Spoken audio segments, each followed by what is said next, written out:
A Priscila, o nosso grande abraço, o nosso carinho, né, a nossa gratidão pelas vossas vidas, vosso ministério em nosso meio. Deus abençoe. Bom dia, igreja, a graça e a paz.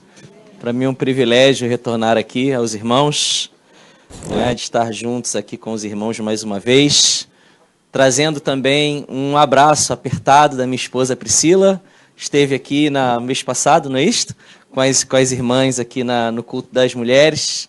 Então, como sabem, dezembro é um mês de cantatas, essas coisas, não é? E nossos filhos, então, estão todos empenhados lá na igreja, nos ensaios, essas coisas. Então, ela teve que ficar lá com eles e mandou um abraço apertado. E, se Deus quiser, na próxima vez estaremos juntos aqui, não é? Eu gostava muito de convidar os irmãos a abrir as vossas Bíblias no livro de Atos dos Apóstolos, capítulo 18. Leremos do versículo 1 ao versículo 23. Vou colocar meu timer aqui. Atos dos Apóstolos, capítulo 18, do versículo 1 ao versículo 23. Diz assim a minha versão.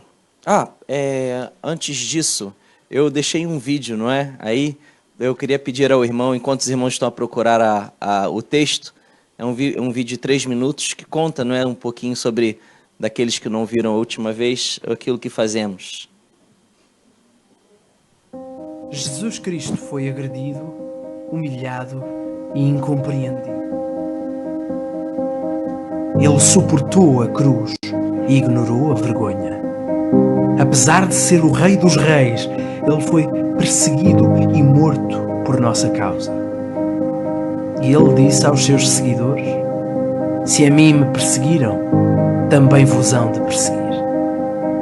E até este dia, por todo o mundo, ainda o fazem. Mas Jesus garantiu também que aqueles que sofressem em seu nome não seriam esquecidos, nem por Deus, nem pela família de Deus. A Voz dos Mártires foi fundada por cristãos perseguidos também. Richard Wurmbrand procurou alcançar os nazis para Cristo no início dos anos 40, quando estes chegaram à Roménia, a sua terra natal. Ele sentiu um chamado para alcançar ateus para Cristo. Ele orou por oportunidades para partilhar Cristo com os russos também. E quando os comunistas soviéticos entraram na Roménia, em 1944, foram diretamente bater à sua porta.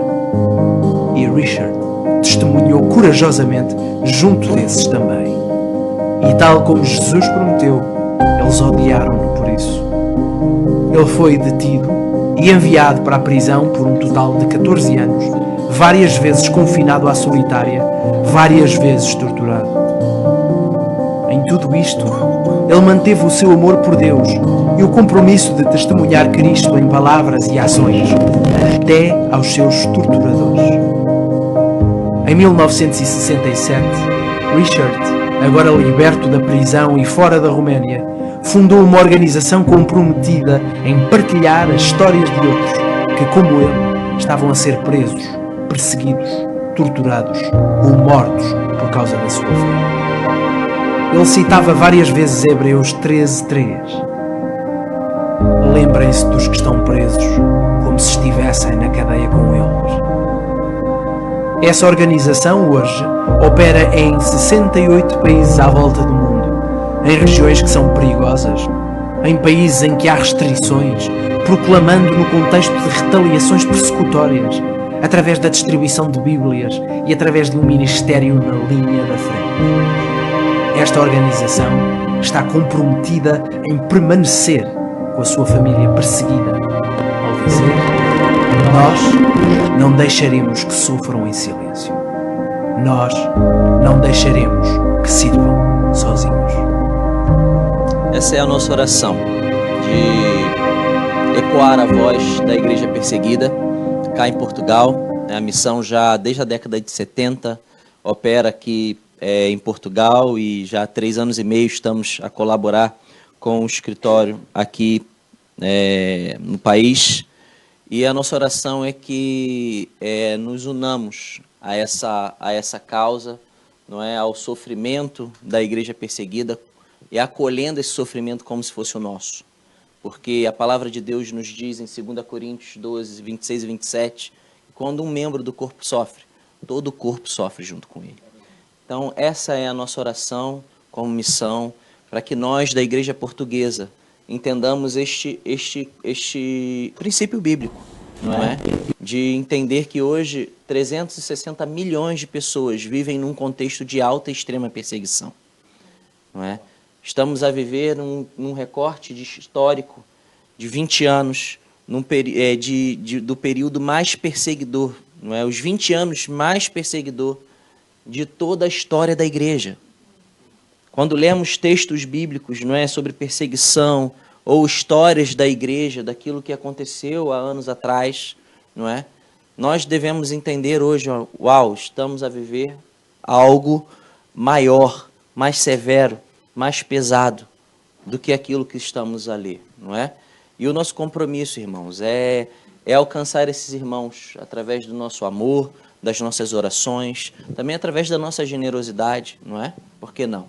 Para que esses irmãos, então, possam permanecer como um farol do Evangelho naqueles lugares. Porque essas pessoas que perseguem, nós também precisamos amá-las, porque elas precisam também, como nós, do amor de Cristo. Elas precisam ser alcançadas pelo amor de Cristo, não é? E é isso. Então, a mensagem de hoje também saúda os irmãos que estão na internet, não é? Que os irmãos possam continuar conosco aqui, congregando, não é? E então, Atos 18, de 1 a 23, o título da mensagem desta manhã se chama Um Coração Disponível. O texto diz assim: Depois disto, partiu Paulo de Atenas e chegou a Corinto. E achando um certo judeu por nome Áquila, natural do Ponto, que havia pouco tinha vindo da Itália, e Priscila, sua mulher, pois Cláudio tinha mandado que todos os judeus saíssem de Roma, se juntou com eles, e como era do mesmo ofício, ficou com eles e trabalhava, pois tinham por ofício fazer tendas. E todos os sábados disputava na sinagoga e convencia judeus e gregos. Quando Silas e Timóteo desceram da Macedônia, foi Paulo impulsionado pela palavra, testificando aos judeus que Jesus era o Cristo. Mas, resistindo e blasfemando eles, sacudiu as vestes e disse-lhes: O vosso sangue seja sobre a vossa cabeça. Eu estou limpo e desde agora parto para os gentios. E saindo dali, entrou em casa de um homem chamado Tito Justo, que servia a Deus e cuja casa estava junto da sinagoga. E Crispo, principal da sinagoga, creu no Senhor com toda a sua casa. Também muitos dos corintos, ouvindo-o, creram e foram batizados. E disse o Senhor em visão a Paulo: Não temas, mas fala e não te cales, porque eu sou contigo, e ninguém lançará a mão de ti para te fazer mal, pois tenho muito povo nesta cidade. E ficou ali 1 ano e 6 meses, ensinando entre eles a palavra de Deus. Mas, sendo Galho procônsul da Acaia, levantaram-se os judeus concordemente contra Paulo e levaram ao tribunal, dizendo: Este persuade os homens homens a servir a Deus contra a lei.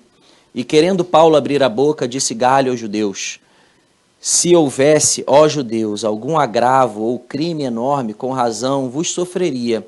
Mas se a questão é de palavras e de nomes e da lei que entre vós há, vede-o vós mesmos, porque eu não quero ser juiz destas coisas. E expulsou-os do tribunal. Então todos agarraram Sóstenes, principal da sinagoga, e o feriram diante do tribunal. Porém, a Galho nada destas coisas o incomodava. E Paulo, ficando ainda ali muitos dias, despediu-se dos irmãos e dali navegou para a Síria, e com ele Priscila e Áquila, tendo rapado a cabeça em Cencreia, porque tinha voto. E chegou a Éfeso e chegou-os ali. Mas ele, entrando na sinagoga, disputava com os judeus. E rogando-lhe eles que ficasse por mais algum tempo, não conveio nisso. Antes se despediu deles, dizendo: Querendo Deus, outra vez voltarei a vós. E partiu de Éfeso. E chegando a Cesareia, subiu a Jerusalém, e saudando a igreja, desceu a Antioquia. E estando ali algum tempo, partiu, passando sucessivamente pela província da Galácia e da Frígia, confirmando a todos os discípulos. Amém. Um coração disponível, irmãos. Esse texto é um texto riquíssimo de informações. E por ter riqueza de informações, nós não teremos um tempo hábil para exauri-las todas. Mas, por isso eu irei focar alguns aspectos para que refletíssemos juntos nesta manhã. Uma coisa que todos nós sabemos é que a vida ela é feita de encontros, não é verdade? E é exatamente assim que o texto começa. Começa a dizer que Paulo deixa Atenas e parte para Corinto. E quando chega a Corinto, já no versículo 2, encontrou um judeu chamado Áquila, juntamente com a sua esposa Priscila. Não é? Um homem virtuoso, não é, Áquila? Porque sabe escolher bem, pelo menos, o nome da esposa. O texto continua dizendo o porquê que Paulo encontrou eles em Corinto. Eles tinham sido expulsos de Roma por conta do decreto do imperador Cláudio. O texto nos diz que todos os judeus foram retirados de Roma. Este decreto de Cláudio, que expulsou os judeus de Roma, porque eles estavam constantemente envolvidos em tumultos instigados por um tal de Crestos. Esse era um documento histórico do motivo, não é, da motivação do império de ter expulsado esses judeus. E estava lá no texto romano que era motivado por um tal de Crestos, não é? E esses estudiosos, esses historiadores tendem a concordar que esse Crestos não é ninguém menos que o nosso Cristo. Em poucas palavras, o que estava acontecendo em Roma? Judeus convertidos a Cristo estavam começando a partilhar da palavra naquele lugar, na capital do mundo, não é? Na capital do império. Cristãos, judeus cristãos, estavam falando de Cristo, e então pessoas que não aceitavam a palavra, o tumulto então começou a acontecer naquela cidade a um ponto que o imperador expulsou essas pessoas de lá, não é? E dentro desse grupo estava Áquila e Priscila, não é?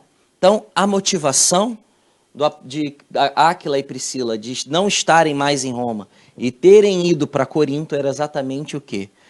Pregando a palavra, começou a ter uma grande discriminação e perseguição, ao ponto de ter um decreto do governo para que essas pessoas pudessem sair de lá. Não é? Então, a gente começa a perceber isto. E este encontro proporcionou que Áquila e Priscila hospedasse Paulo em sua casa. Que encontro é esse? Um encontro em que Paulo vai para Corinto e eles já estavam lá já de um tempo. E essa aproximação foi dada também pelo fato de terem na profissão de fazedores de tenda um outro ponto de convergência. Interessante é que Paulo fornece ao casal Áquila e Priscila o mais belo atestado, na minha opinião, na carta aos Romanos, que diz assim no capítulo 16, versículo 3 e seguinte: saudai Priscila e Áquila, meus cooperadores em Cristo Jesus, os quais pela minha vida arriscaram a sua própria cabeça. E isto lhes agradeço, não somente eu, mas também as igrejas das nações. Olha que lindo, não é? Aquilo que Áquila e Priscila fizeram por Paulo, na visão dele, gerou um fruto eterno, que abençoava não somente ele, mas abençoava também as igrejas espalhadas pela nação. Esse era o casal que estava em Corinto. Esse era o casal que, através desses encontros, não é, fez com que, pela providência divina, se encontrassem nesta cidade. Vale ressaltar que, se contextualizarmos a situação de Áquila e Priscila, as condições e nomenclaturas dos nossos dias, eles seriam considerados refugiados. Pararam para pensar nisso?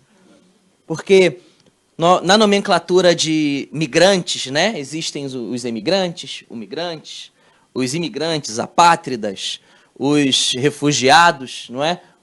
Que são o quê? Migrantes forçados, não é? Aqueles que não decidem, por sua própria conta, sair do lugar onde eles estavam. Essa é a definição de um refugiado.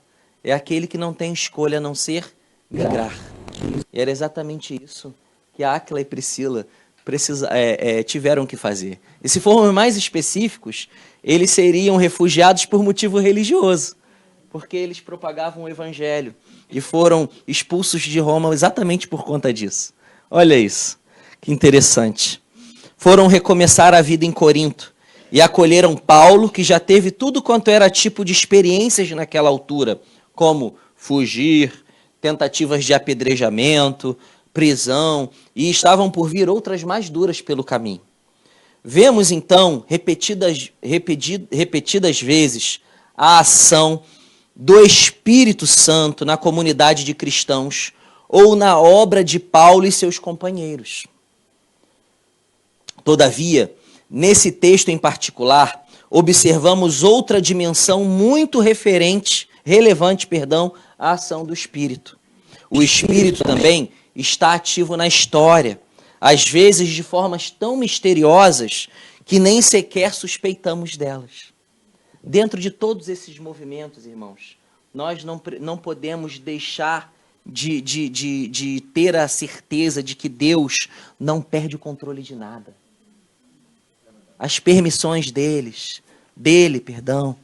até mesmo quando nós pensamos que ele está em silêncio, ele age, não é?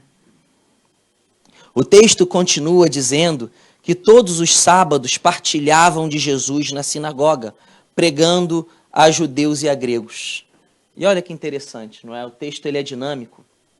E mesmo nas condições que esses irmãos se apresentavam, de recomeçar a vida, de possíveis traumas por conta dessas expulsões, o movimento do ministerial do apóstolo Paulo, eles continuavam onde ele estava, onde Deus permitia que eles chegassem, eles estavam aí, ó, a pregar, a falar de Cristo, a se encontrar com pessoas, não é? E testemunhar do amor dele.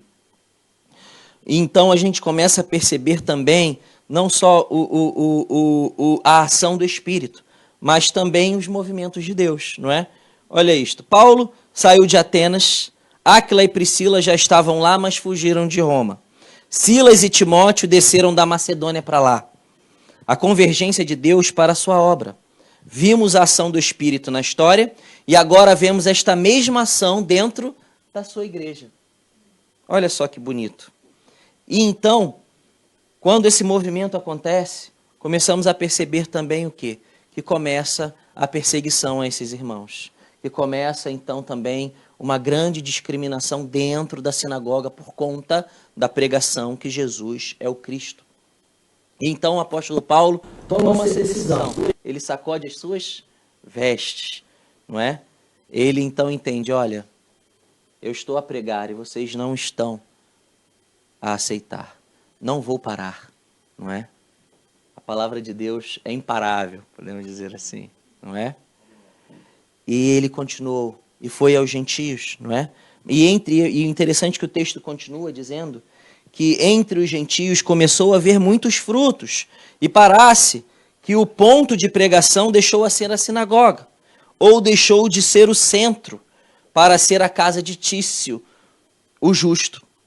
E o texto diz também que o principal da sinagoga, Crispo, e entre outros gentios foram batizados, não é? A gente começa a perceber que a centralidade da pregação do evangelho nunca foi um lugar, não é? A pregação do evangelho nunca dependeu de um lugar. O lugar era um ponto de encontro. Um lugar onde a manifestação do Espírito, a pregação da palavra acontecia. Mas no momento em que esse lugar começava a ser um empecilho, não é? Eles iam para outro lugar. Então a centralidade não era o lugar, mas sim a palavra. A pregação da palavra. A ação do Espírito no meio da comunidade, não é? Independente se era entre os judeus ou entre os gentios. O ministério estava a acontecer. O evangelho estava a ser pregado nessa cidade. E o interessante é que, seguindo o texto, entre o 9 e o 11, diante de todo esse quadro de expansão do evangelho, descentralização da pregação da palavra em um só lugar, não é? E ao mesmo tempo a pregação da palavra entre judeus e gentios, o apóstolo Paulo teve uma visão. E nessa visão, no versículo 9 e 11 diz: Paulo teve durante a noite uma visão em que o Senhor lhe disse: não temas, pelo contrário, fala e não te cales, porquanto eu estou contigo, e ninguém ousará fazer-te mal, pois tenho muito povo nesta cidade. E ali permaneceu 1 ano e 6 meses, ensinando entre eles a palavra de Deus. Pelas dificuldades encontradas naquele tempo, irmãos e irmãs, pela repressão e perseguição, a palavra do Senhor para Paulo são altamente relevantes. Não temas, mas fala e não te cales. Quando Deus ordena que falemos, o silêncio e a omissão são pecados. Estão a perceber? Nós somos chamados para sermos testemunhas. Uma testemunha, a centralidade da palavra que uma testemunha dá, ela não é centralizada na sua vida, mas naquilo que ela ouviu. Estão a perceber? Então a centralidade não é no locutor. A centralidade é daquilo que ele viu e ouviu. E a testemunha dá a sua vida por aquilo que viu e ouviu. Por isso que essa palavra, que quando Deus ordena que falemos, o silêncio e a omissão são pecado, é verdade, irmãos. Nós precisamos partilhar. Nós precisamos, não é, sermos essas pessoas que estão dispostas, não é, a sermos instrumentos nas mãos de Deus. E aí a gente começa a perceber no texto, os irmãos começam a se pararem para pensar, existe uma escalada de perseguição dentro dessa cidade. Não é? Quanto mais a palavra ela é difundida naquele lugar, a perseguição ela vai acompanhando. E isso é uma verdade, irmãos. A gente está adiante, como eu disse aos irmãos, no tempo em que há mais perseguição no mundo. Isso a gente pode olhar e pensar, nossa, que dado negativo. Mas é real. Mas sabe por que hoje estamos no momento mais perseguidor da palavra? Porque nunca também tivemos um recorte na história da humanidade onde mais se falou de Cristo. Daqui a alguns anos, a expectativa é que a igreja clandestina da China seja a maior igreja, falando em relações de países, do mundo. Igrejas clandestinas. Hoje, não sei se os irmãos sabem, mas no Irão está a acontecer um avivamento no meio de uma grande perseguição. Pessoas no meio do Ramadão estão tendo sonhos com Jesus. Eu estive no ano passado na Jordânia, vou agora em janeiro de novo. Quando eu estive no ano passado, eu fiquei num dos nossos projetos que se chama Casa Segura, que é onde nós, quando soubemos que uma família está sofrendo uma real perigo de morte, a gente retira essas pessoas de onde elas estão e colocamos em casas, onde só a gente sabe o endereço, a morada daquele lugar. E eu estive com uma família síria. E esse rapaz, ele era um soldado da Síria, no exército, na guerra da Síria. Um muçulmano que não tinha amigo cristão, nunca tinha conhecido cristão, nunca tinha entrado numa igreja. E ele sonhou com um homem com vestes resplandecentes, com uma mão furada. Vamos perceber? Isso está acontecendo, irmãos. Nós precisamos nos envolver nesse movimento. E então percebemos no texto mais perseguição. E a gente percebe também que levantaram um falso testemunho com Paulo, não é? diz que ele estava a pregar a palavra, né, a lei, de uma forma errada, não é? E então foi levado ao tribunal diante de Galho, o homem mais poderoso daquela região, procônsul, não é? E o interessante é que o modo como Galho administrou a acusação de Sóstenes, que era o atual líder da sinagoga, a gente percebe que ele não tinha a menor intenção de proteger Paulo, não é? Ele desprezava ou desdenhou os judeus e por isso não achava o assunto de menor interesse do império. E a gente começa a perceber como Deus ele faz as coisas. Se diante do tribunal, se pensarmos naquela altura de alguém que fosse capaz de defender a si mesmo com sabedoria, inteligência, conhecimento das leis, não é? Esse alguém era Paulo, não é? E Deus então permitiu que ele nem precisasse abrir a sua boca para ser defendido. O texto diz que quando ele iria falar, o Galho, olha, não tenho nada a ver com essa história, não é? Esse é um problema de vocês, então resolva entre vocês. O império não tem nada a ver com isso, não é? E isso foi o tiro saiu pela culatra, né, na sorte, porque ele então fez uma falsa acusação a Paulo, foi severamente refutado diante do tribunal, e quando ele saiu do tribunal, então, ele foi violentamente pego, pelos judeus indignados, não é? Ou porque ele não tomou a sério aquela acusação, ou porque ele não foi capaz, não é, de gerir aquela situação, ou até mesmo, né, alguns comentaristas dizem que pode até ter tido a ideia de que como o líder da sinagoga anterior, não é, Crispo,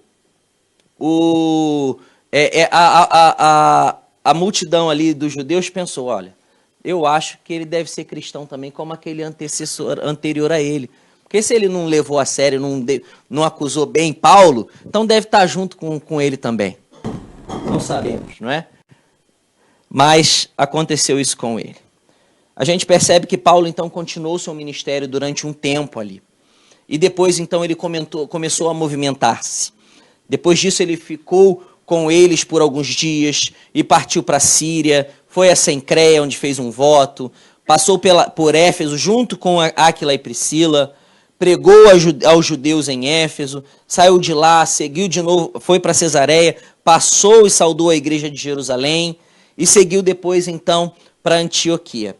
O objetivo de Paulo ao retornar a Jerusalém e Antioquia não era só pregar o evangelho, converter pessoas e fundar igrejas, mas também criar laços entre os irmãos, entre os cristãos e entre as igrejas, a fim de que fossem fortalecidos. Essa compreensão dessa ligação da natureza da missão é crucial para que aquelas igrejas continuassem a ter uma comunhão, terem essa ligação. Diante de todos esses acontecimentos, irmãos, eu aprendo que o quanto esses irmãos e irmãs estavam disponíveis para serem instrumentos nas mãos de Deus, diante de encontros, movimentos, perseguição, refúgio, acolhimento, julgamentos. Ao povo, a palavra era pregada e o evangelho anunciado. Tudo isso porque eles tinham um coração disponível. Eu aprendo aqui 3 coisas, irmãos, diante desse texto, e eu partilho aqui com os irmãos. Um coração disponível se sente incluído no que Deus faz no mundo. Vão perceber? Um coração disponível não se baseia nos movimentos que o mundo faz, mas confia que Deus mantém o controle de tudo. Um coração disponível transforma cada encontro em oportunidades para a partilha do evangelho. Se a vida é feita de encontros, sejamos intencionais nesses. Fui muito edificado na palavra que o Daniel deu. O quanto Deus, né, o impeliu, não é? para falar com seus vizinhos. É isso, irmãos. Um coração disponível. Aquilo que a gente precisa fazer é aproveitar as oportunidades que a vida dá, para que a gente seja instrumentos nas mãos de Deus para a propagação da sua palavra. E eu tenho, né, nessa caminhada, os irmãos sabem que eu e Priscila, a gente tem esse privilégio de vez em quando, visitar esses lugares, conhecer esses irmãos e trazer conosco na nossa bagagem, no nosso coração, as suas histórias, não é? E a gente tem essa alegria, não é? De conhecer muitas pessoas que têm um coração disponível. Não é? E eu gostava muito de contar a história para os irmãos do irmão Hussein. Aí eu queria pedir, eu tenho uma foto aí, não é, de um computador, queria deixar já ele ali, e eu já estou partindo para a conclusão do nosso tempo aqui, mas eu conto a história do Hussein. A história do Hussein é o seguinte, irmãos, como sabem, né, o Hussein é um irmão do Afeganistão, não é? E ele era um homem muito rico na sua região. Na verdade, ele era uma espécie de... A cultura lá era diferente, mas tentando fazer uma conexão aqui com a nossa, ele era uma espécie de juiz e como se diz, um delegado de polícia aqui em Portugal, é isso? Alguém que tinha esse poder, não é? Muito grande. Perdão, um presidente de junta e juiz. Perdão. Esse era o que o Hussein era, não é? Então, assim, ele mandava prender e soltar na terra dele lá. Tinha muitos filhos, muçulmano, muito fiel, não é? E como sabemos, em 2001 aconteceu aquele ato terrorista, aquela tragédia no 11 de setembro, não é? Em que depois os americanos descobriram que o Al-Qaeda, o Bin Laden estavam no Afeganistão e então entraram no Afeganistão para prender essas pessoas, não é? E quando eles entraram lá, a liderança toda do país foi destituída. E o Hussein era um desses. E ele teve que sair do seu lugar e foi para uma outra região. E naquela região sabiam que ele era uma pessoa importante. Mas só que ele não tinha mais a sua posição. E ele então foi perdendo os seus recursos. Os recursos foram acabando. De uma forma que ele, de fato, começou a passar necessidade. Naquela região, ninguém acreditava que o Hussein podia estar passando necessidade. Afinal de contas, ele tinha, não é, como posso dizer, uma reputação de alguém de posses, alguém importante, mas na verdade já começar a faltar comida na sua casa. Só que de uma forma milagrosa, podemos dizer assim, um cabaz começou a aparecer toda sexta-feira na porta da sua casa. Ele olhou aquilo, falou assim, Alá, não é? Trouxe essa provisão para minha família. E isso aconteceu umas 3, 4 semanas seguidas. E acontece que, na última vez, apareceu um homem com o cabaz na mão, batendo na sua porta. Aquele homem disse, olha, senhor Hussein, sou eu, na verdade é a minha organização que está entregando esse cabaz aqui toda semana na sua casa. Falaram que o senhor estava em dificuldades, então queríamos ajudar. Aí ele agradeceu, entregou o cabaz, falou assim, olha, por motivo de segurança, a gente vai parar de rodar a cidade entregando os cabazes, mas os cabazes estão lá na nossa sede. Então, quando o senhor precisar, só o senhor ir lá e retirar o cabaz. Aí ele, tá bom, obrigado e tudo. Aí ele, olha, mas só gostava só antes de dizer que nós somos uma organização internacional, mas nós somos uma organização cristã. Então não foi Alá que deu o cabaz para ele, não é? Era uma missão que estava ali já, não é? Cuidando das pessoas ali. Ele pegou aquele cabaz, fechou a porta e falou assim, eu nunca vou depender de cristão nenhum na minha vida para viver. Fechou a porta e falou, não vou lá buscar. E não foi buscar. Passou uma semana, 2 semanas, aquele cabaz começou a acabar, a fome começou de novo a bater na sua porta, não é? E ele com o coração duro. Mas só que ele teve um sonho bem esquisito. Ele sonhava que como se fosse uma enchente, começou a entrar dentro da sua casa, uma água suja, como se fosse de esgoto, entrando na sua casa e aumentando o nível, e ele não sabia o que fazer. Algo que ele pensou, eu vou abrir a porta para saber de onde vem isto. Quando ele abriu, ele viu que tinha como uma espécie de dique, uma represa, não é? Que direcionava a água diretamente para sua casa. Aí ele pensou, vou pegar um bastão e vou começar a bater naquele dique para ver se aquela água vai embora. E ele então bateu daqui, bateu dali, de uma forma que, de fato, ele conseguiu romper aquele dique e a água então começou a escoar, não é? Mas só que quando ele pensou que tudo tinha acabado e a água de fato tinha ido embora de vez, começou a entrar uma outra água, mas uma água diferente. Não era suja, era uma água limpa, cristalina. Não era algo que trazia aflição para ele, mas estranhamente ele sentia paz. E ele ficou, dizia ele, que ficou olhando aquilo e no momento em que ele ficou olhando e percebendo que estava tendo sentimentos diferentes com isso, tinha algo boiando na água. E era um livro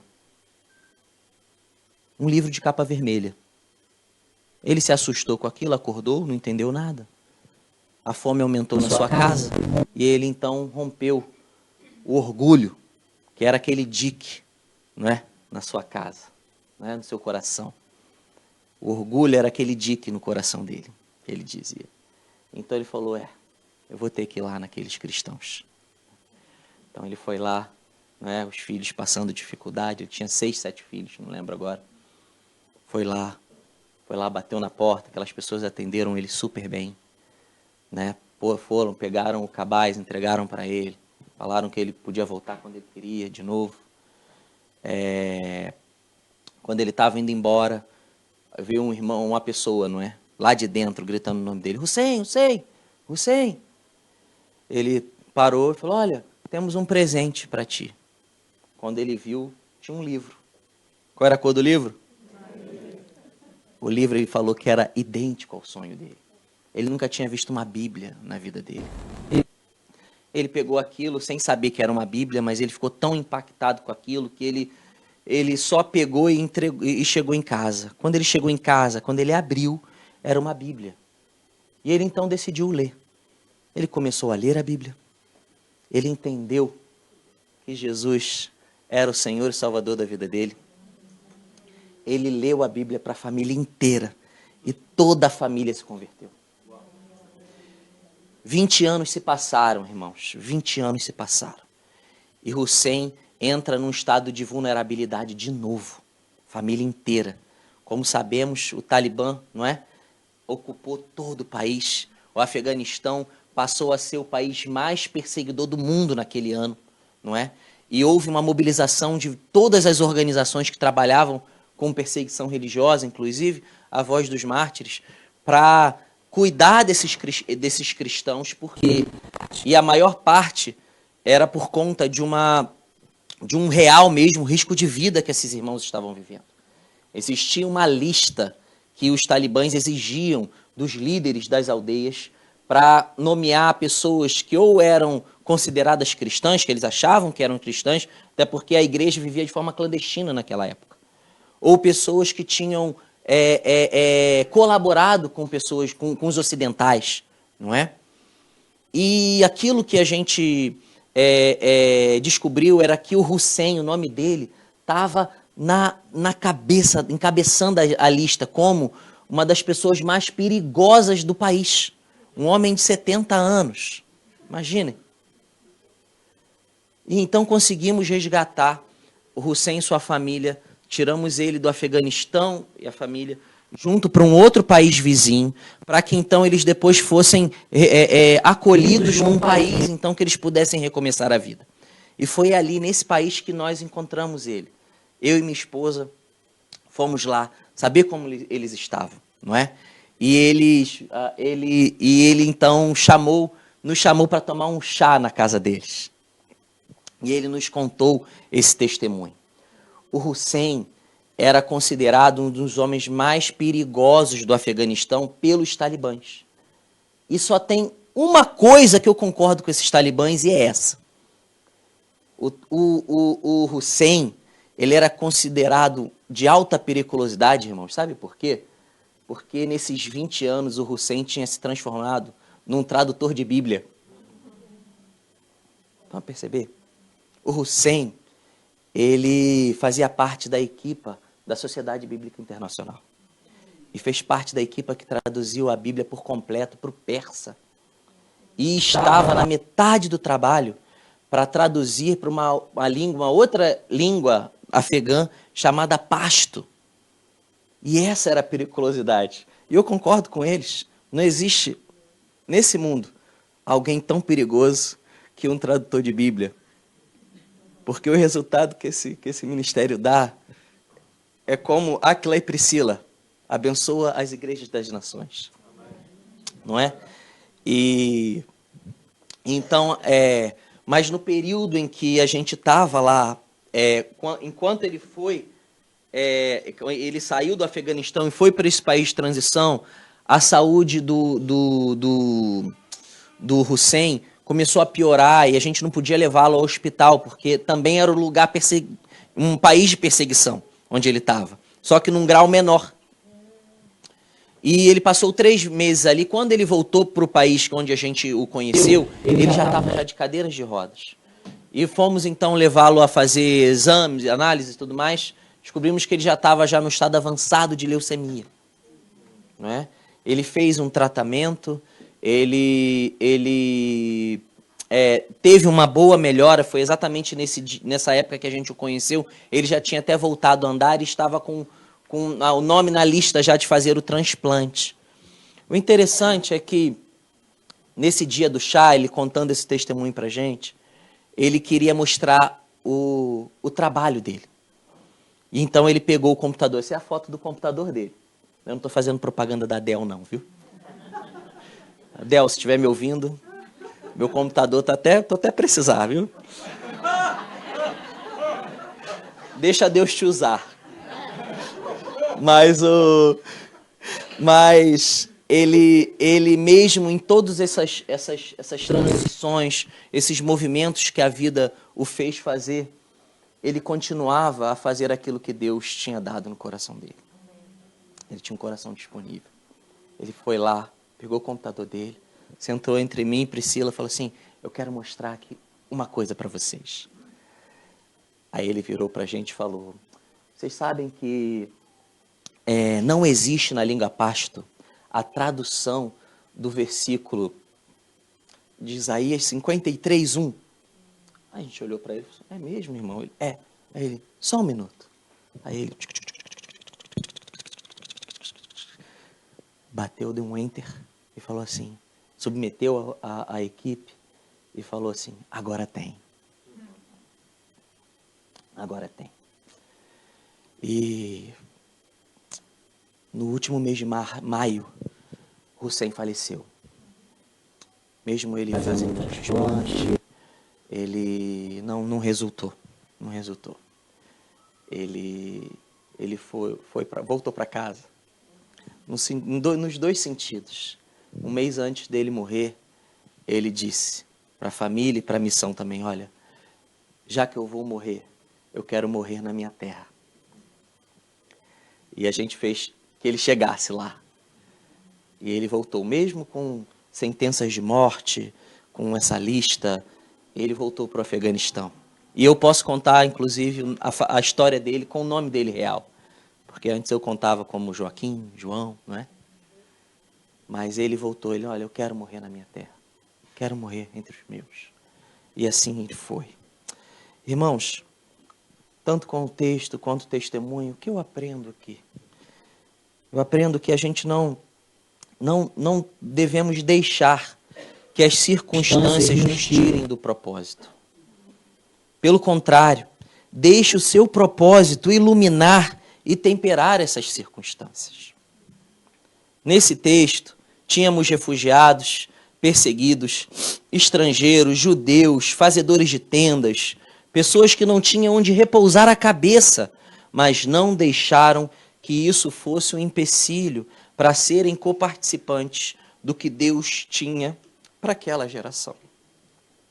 Um dos nossos maiores inimigos, irmãos, é a administração do nosso tempo.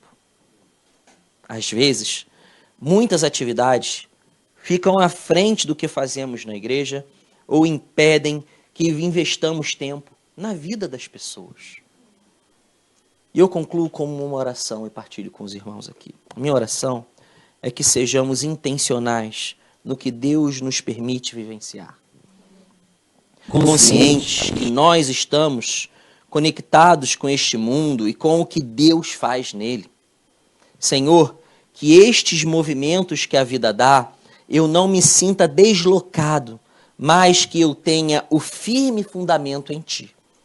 Que eu seja sal e luz. Amém. Que Deus os abençoe. Obrigado, querido, pela oportunidade.